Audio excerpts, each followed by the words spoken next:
شروع کرتا ہوں اللہ کے نام سے جو بڑا مہربان اور نہایت رحم کرنے والا ہے۔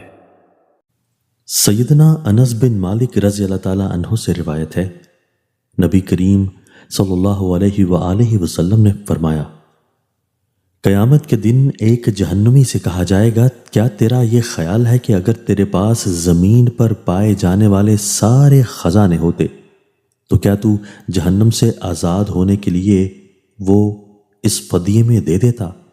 وہ کہے گا جی ہاں۔ اللہ تعالیٰ فرمائے گا، میں نے تو تجھ سے اس سے بھی آسان چیز کا مطالبہ کیا تھا۔ جب تو آدم علیہ السلام کی پشت میں تھا تو میں نے تجھ سے یہ عہد لیا تھا کہ میرے ساتھ شرک نہ کرنا، مگر تو میرے ساتھ شرک کرنے ہی پر مصر رہا۔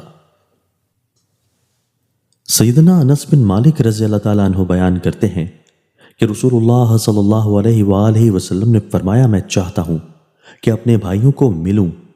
صحابہ کرام رضی اللہ عنہم نے کہا، ہم آپ کے بھائی ہی ہیں۔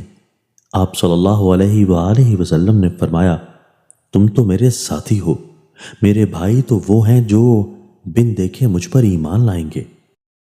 دوستو، اللہ تعالی ہمیں ان احادیث مبارکہ پر عمل کرنے اور اپنی زندگیوں کو سنوارنے کی توفیق عطا فرمائے۔